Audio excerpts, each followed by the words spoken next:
Saudara, saya mengajak kita melihat satu bagian firman Tuhan yang diambil dari Ibrani pasal yang ke-10. Ibrani 10 ayat 19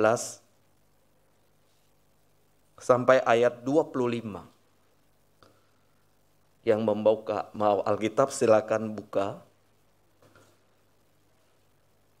Saya akan mengajak kita baca secara bergantian. Saya baca ayat 19, saudara baca ayat 20. Demikian seterusnya secara bergantian sampai ayat yang ke-25. Ibrani pasal 10 ayat 19. Judul yang diberikan LAI adalah ketekunan. Jadi saudara-saudara, oleh darah Yesus kita sekarang penuh keberanian dapat masuk ke dalam tempat kudus.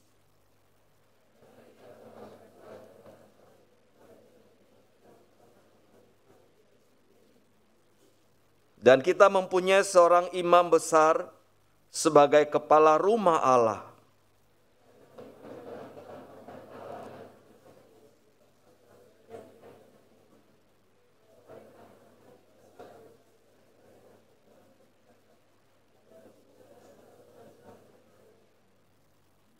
Marilah kita teguh berpegang pada pengakuan tentang pengharapan kita, sebab Ia yang menjanjikannya setia.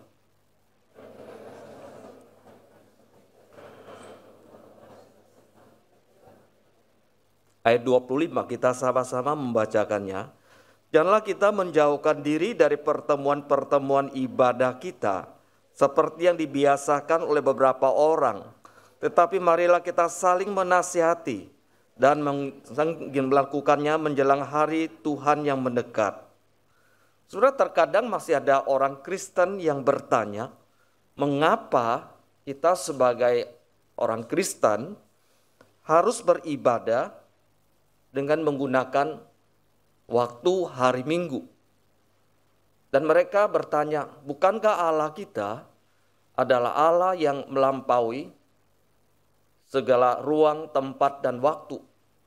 Kenapa harus ditetapkan pada hari Minggu kita datang beribadah? Saudara perlu ketahui bahwa orang Kristen beribadah pada hari Minggu karena peristiwa kebangkitan Yesus Kristus. Itu yang terjadi pada hari Minggu. Hari pertama dalam minggu itu. Jadi Yesus bangkit, saudara. Kemudian orang-orang percaya pada saat itu berkumpul. Sebelumnya mereka berkumpul pada hari Sabtu, saudara. Tetapi waktu Yesus bangkit dari antara orang mati, maka orang Kristen mulai berkumpul pada hari Minggu di hari pertama itu. Saudara, hari Minggu itu adalah harinya Tuhan. Hari Minggu adalah hari kemenangan Kristus atas maut dan dosa. Sejak zaman gereja mula-mula, mereka sudah berkumpul dan beribadah pada hari Minggu. Dan Rasul Paulus di 1 Korintus 16 ayat 2 meminta agar jemaat di Korintus mereka mengumpulkan persembahan mereka setiap hari pertama dalam satu minggu, yakni hari Minggu. Jadi hari Minggu disebut sebagai hari yang pertama. Sejak abad pertama orang-orang Kristen sudah berkumpul hari Minggu beribadah bersama-sama. Saudara, hal ini sebagai sebuah simbol kesatuan, persekutuan anggota tubuh Kristus satu dengan yang lainnya di dalam menyembah kepada Allah. Ibrani pasal yang ke-10 yang kita baca tadi, itu menceritakan keagungan Kristus yang melampaui segala korban-korban persembahan yang ada dalam perjanjian lama. Melampaui semua imam yang ada dalam perjanjian lama. Jadi Kristus kita setelah bangkit dari antara orang mati, saudara, dan mempersembahkan dirinya, dia melampaui segala korban-korban yang ada melampaui segala imam-imam yang ada dalam perjanjian lama, dan sekaligus sebagai imam besar dan korban persembahan yang sempurna. Dan dia telah membuka jalan dan segala berkat rohani bagi setiap orang yang datang kepadanya. Kristus kita, saudara, Tuhan kita adalah Tuhan yang luar biasa. Tidak ada tandingannya manusia di dalam dunia ini. Pasal 10 ayat 22, 23, 24, beberapa ayat ini kita perhatikan ada 3 ajakan. Ayat 22 dikatakan, marilah kita menghadap Allah dengan hati yang tulus ikhlas dan keyakinan iman yang teguh. Ini ajakan pertama. Marilah kita menghadap Allah dengan hati yang tulus ikhlas dan keyakinan iman yang teguh. Ini ajakan pertama oleh penulis Ibrani kepada semua orang percaya. Kita datang menghadap Allah dengan hati yang tulus ikhlas. Artinya apa, saudara? Artinya jangan ada perasaan terpaksa ketika kita datang menghadap Allah. Ketika kita datang beribadah.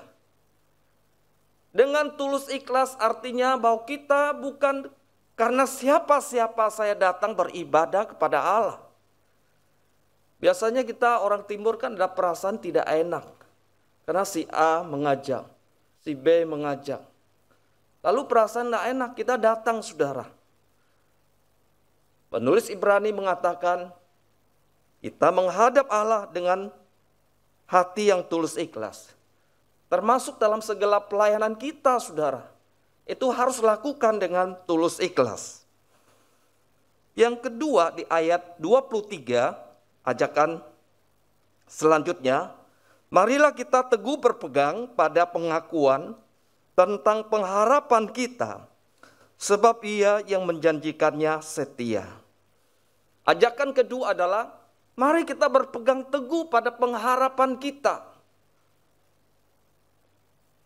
sebab Ia yang menjanjikannya setia.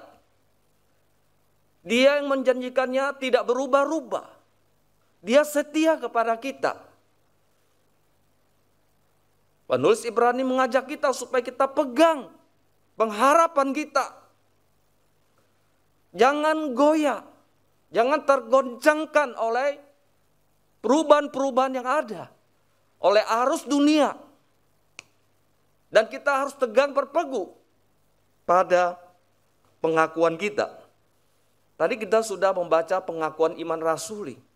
Setiap minggu saudara kita berdiri bersama-sama, kita mengaku pengakuan iman sebagai dasar dari iman yang kita percaya, saudara. Dan jangan tergoyahkan oleh karena sesuatu, oleh karena perubahan-perubahan yang ada. Penulis Ibrani mengajak kita, mari kita berpegang teguh. Jangan tergoyahkan, jangan terpengaruh oleh pengaruh-pengaruh yang ada, oleh arus dunia yang terus, saudara, menggerogoti dasar-dasar iman kita. Ajakan selanjutnya itu di ayat 24. Marilah kita saling memerhatikan supaya kita saling mendorong dalam kasih dan dalam pekerjaan baik. Saudara, ajakan ketiga ini adalah mengajak kita saling memperhatikan satu dengan yang lain. Saudara, ini sudah dilakukan sejak gereja mula-mula. Mereka memperhatikan satu dengan yang lainnya. Dan penulis Ibrani menghimbau kembali, mengajak, mari kita saling memperhatikan satu dengan yang lainnya. Penulis Ibrani tidak ingin orang-orang percaya membangun sebuah kehidupan yang bersifat individual, membangun sebuah kehidupan yang egois. Dan dia mengatakan, mari kita saling memperhatikan dan saling mendorong dalam kasih dan dalam pekerjaan yang baik. Inilah cirinya sebagai orang-orang percaya. Kemudian dilanjutkan dengan suatu larangan. Larangannya apa, saudara? Itu ada di ayat 25. Kemudian setelah sebuah larangan, ada sebuah ajakan lagi. Saudara, penulis Ibrani itu begitu indah, saudara, di dalam mengemukakan kalimat-kalimat, saudara. Tadi ada 3 ajakan, kemudian dilanjutkan dengan sebuah larangan. Larangannya di ayat 25 dikatakan, janganlah kita menjauhkan diri dari pertemuan-pertemuan ibadah kita, seperti yang dibiasakan oleh beberapa orang. Dia melarang kita, saudara, supaya janganlah kita menjauhkan dari pertemuan-pertemuan ibadah yang seperti dibiasakan oleh beberapa orang. Artinya di saat itu, saudara, di abad pertama, ada orang-orang percaya sudah mulai menjauhkan dari pertemuan-pertemuan ibadah. Entah karena sesuatu yang lain, entah karena kesibukan, entah karena kemalasan, entah karena apa, saudara. Mereka meninggalkan pertemuan ibadah. Dan kebiasaan beberapa orang ini didengar oleh penulis Ibrani.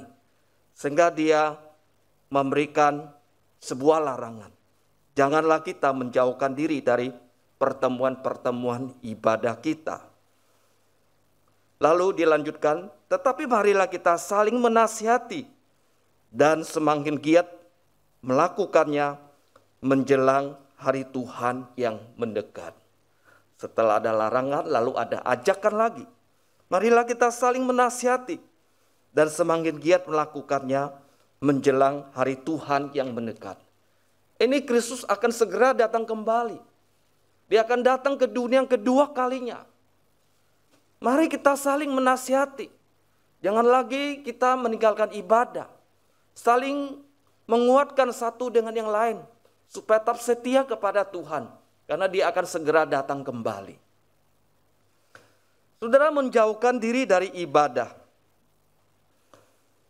Di ayat 25 sebagai fokus renungan kita pagi hari ini. Menjauhkan diri dari ibadah, saudara. Saudara, menjauhkan diri. Kata kerja ini menyiratkan sebuah perbuatan meninggalkan sesuatu atau meninggalkan seseorang yang dilakukan dengan sengaja dan tidak mempedulikannya kepada orang lain. Jadi dilakukan dengan sengaja tanpa mempedulikan kepada orang lain. Saudara, penulis Ibrani melarang orang yang dengan sengaja dan sikap tidak mempedulikan pertemuan-pertemuan ibadah. Saudara, ada banyak alasan yang masuk akal membuat seseorang Kristen berhenti ibadah. Bisa dikemukakan begitu banyak alasan-alasan yang ada. Saudara, ada yang karena pergaulan. Mereka meninggalkan pertemuan ibadah. Ada yang karena pekerjaan. Ada yang karena urusan keluarga. Mereka meninggalkan pertemuan ibadah. Ada yang karena kesibukan melayani tamu. Karena tamu datang. Jadi karena tamu datang lalu meninggalkan pertemuan ibadah. Ada yang karena mimbar tidak bisa memenuhi kebutuhannya. Enggak bisa menjawab kebutuhannya. Lalu meninggalkan pertemuan. Ada yang karena kesalahpahaman dengan saudara seiman. Dalam satu gereja, satu dengan yang lain. Kesalahpahaman. Entah dalam pelayanan, entah dalam hal yang lain. Lalu meninggalkan pertemuan ibadah. Ada yang karena tidak ingin bertemu dengan seseorang. Lalu meninggalkan pertemuan ibadah. Yang lain, saudara, karena merasa malu. Mungkin juga karena enggak punya busana yang bisa ditampilkan. Ada yang merasa miskin. Ada yang merasa karena sedang melakukan dosa. Ada yang karena hal-hal yang lain. Masih banyak lagi, saudara, yang bisa kita kemukakan. Seseorang meninggalkan sebuah pertemuan ibadah. Saudara kasih dalam Tuhan Yesus, semua alasan di atas tidak dapat dijadikan alasan untuk meninggalkan kebaktian. Jikalau seorang Kristen, jikalau seorang anak Tuhan memahami pentingnya hidup saat teduh, saudara, secara pribadi. Kita kan punya saat teduh, saudara, setiap hari. Dan kita sangat mementingkan saat teduh secara pribadi, di mana kita mendengarkan firman Tuhan, di mana di satu kita juga berdoa, di mana di satu kita juga membaca firman Tuhan, punya kehidupan saat teduh pribadi yang sangat baik. Kalau dia memahami kehidupan saat pribadi yang sangat baik, saudara, tentu dia memahami pentingnya kehidupan secara komunal dengan saudara-saudara seiman yang lainnya. Dia tidak akan meninggalkan kehidupan secara komunal dengan saudara-saudara seiman lainnya. Hanya dosa membuat seseorang meninggalkan kebaktian, bahkan berhenti dari kebaktian. Namun kebaktian, saudara, akan mendorong dan menolong setiap orang yang sedang hidup dalam dosa, dan dia akan meninggalkan dosa karena dia beribadah, karena dia mendengarkan firman, bukan meninggalkan pertemuan ibadah. Saudara, di gereja asal saya bertumbuh kurang lebih 37-40 tahun yang lalu, saudara. Saya juga bertumbuh dari sekolah minggu, saudara, mendengar cerita firman Tuhan. Dan saya sangat teringat seorang guru sekolah minggu yang mengajar cerita dengan baik. Tentu kita bersyukur kalau dalam gereja ada yang mengajar sekolah minggu. Jemaat yang terpanggil kemudian melihat kebutuhan anak-anak ini terlayani, lalu memberikan dirinya untuk melayani anak-anak. Saudara, itu luar biasa kalau ada pelayan demikian. Karena dengan cerita-cerita firman Tuhan, anak itu bertumbuh, anak itu mengenal firman Allah. Sehingga ini sebuah pelayanan tidak bisa diabaikan. Seperti sekolah minggu, saudara. Saya bertumbuh dari situ karena ada menyampaikan cerita firman Allah. Namun saudara, guru ini ada awal yang baik. Namun kemudian dia menghadapi pergumulan dalam kehidupannya. Ini selalu ada orang setia kepada Allah. Akan ada pergumulan-pergumulan hidup. Kemudian secara bertahap dia mulai meninggalkan kebaktian. Kemudian dilanjutkan berhenti kebaktian. Ya. Secara bertahap meninggalkan kebaktian lalu berhenti kebaktian. Tapi yang paling menyedihkan adalah dia kembali kepada keyakinannya yang lama. Paling menyedihkan.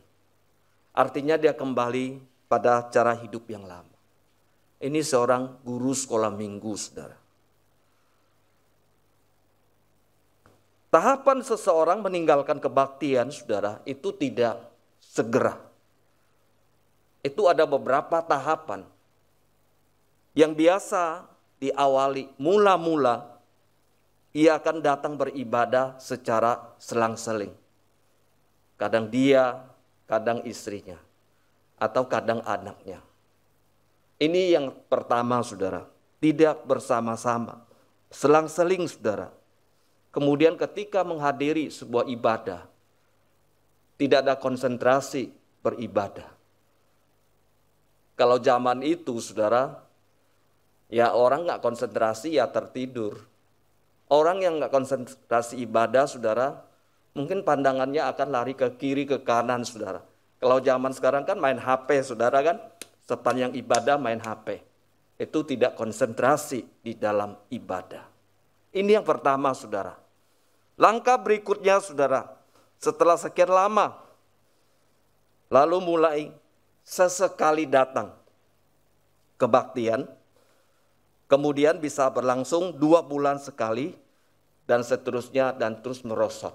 Artinya semakin berkurang datang beribadah.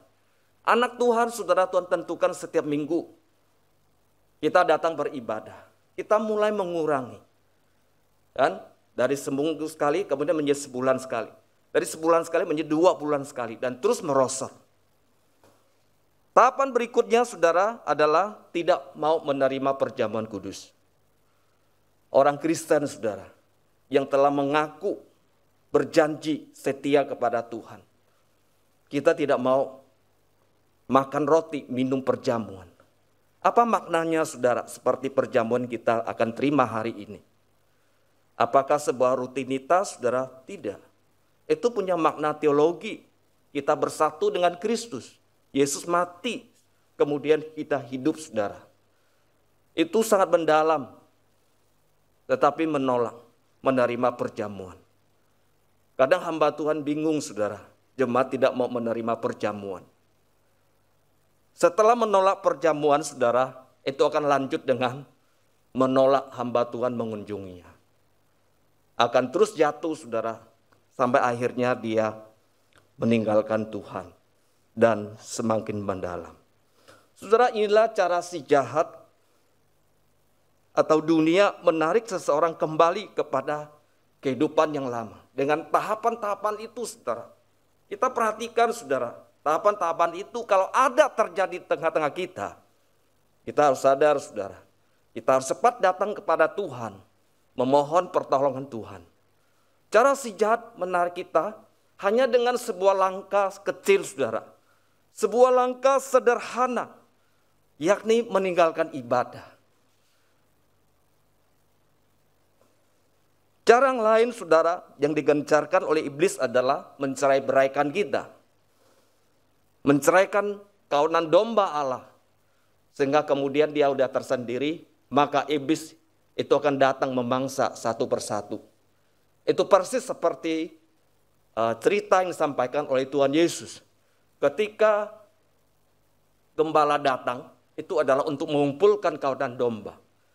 Tapi ketika serigala itu datang, saudara, maka dia akan menceraikan domba-domba yang ada. Maksudnya apa, saudara? Maksudnya ketika domba itu terpisah-pisah, tidak berkumpul bersatu, maka dia akan memangsanya satu persatu. Hati-hati, saudara, orang Kristen ketika hidup di dalam kesendirian. Karena iblis sedang mengintip.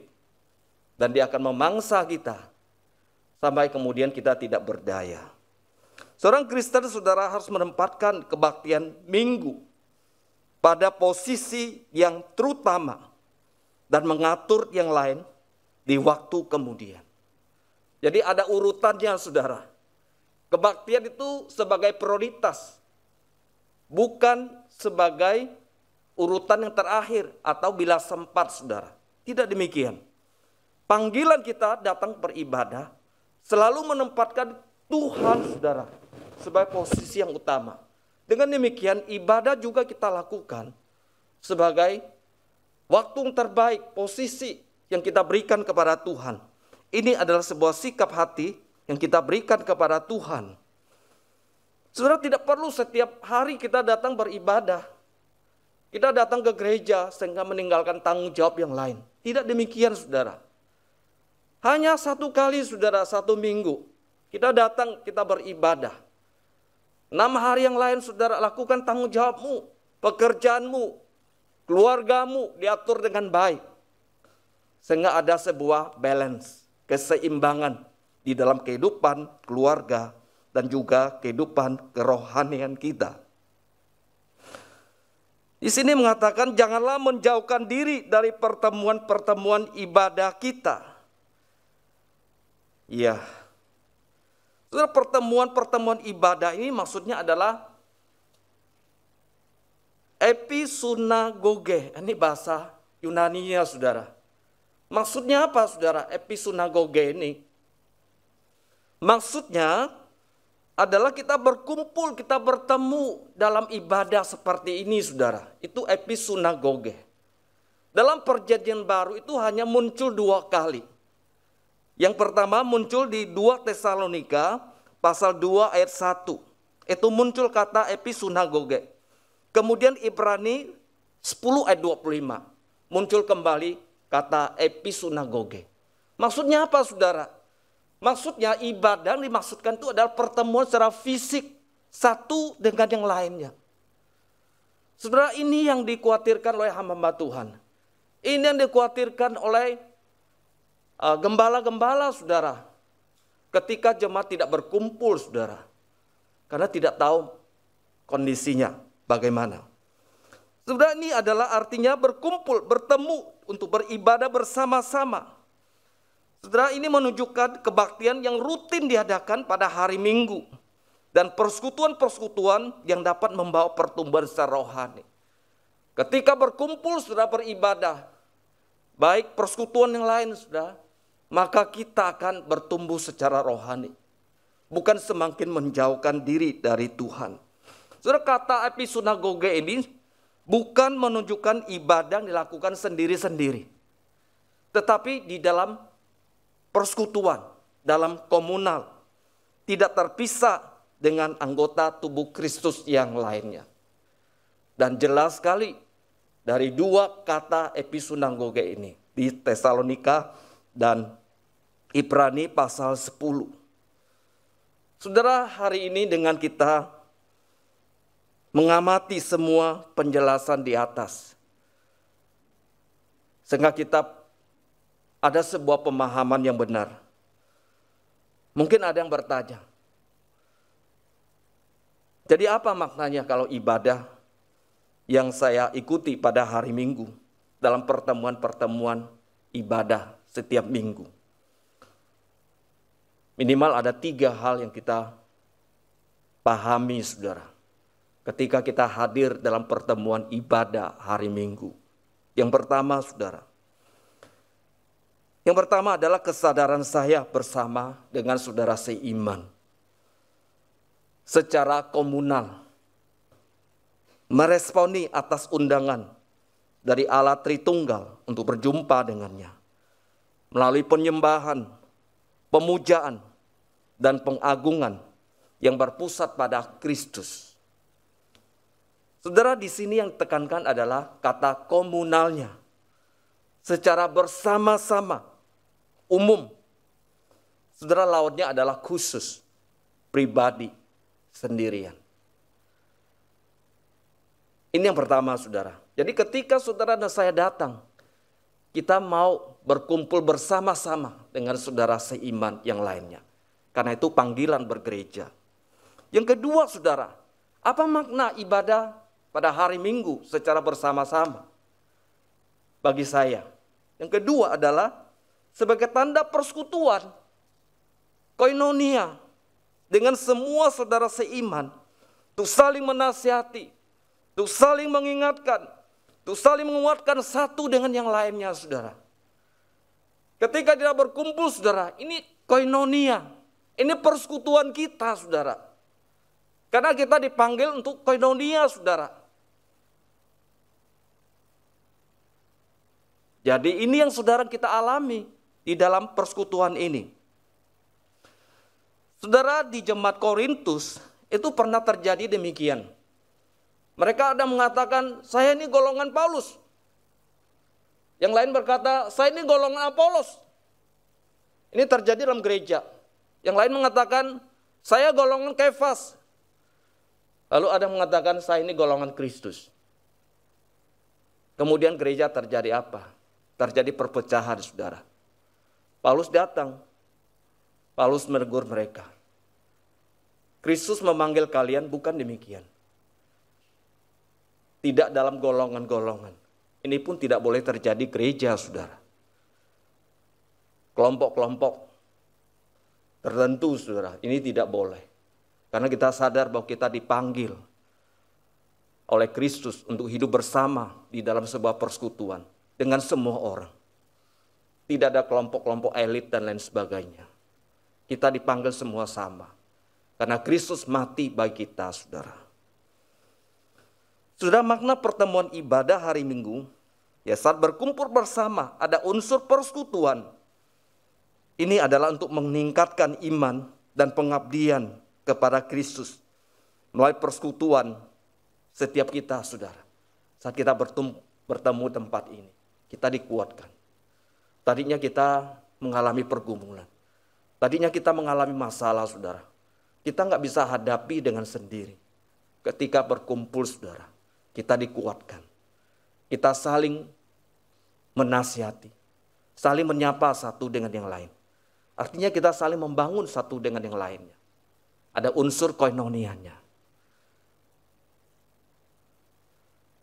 Yang terakhir, saudara,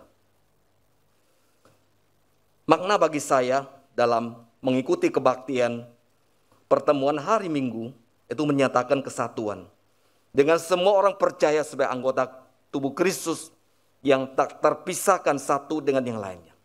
Untuk saling membangun, untuk saling melengkapi, untuk saling melayani satu dengan yang lainnya. Kata penting di sini adalah kesatuan.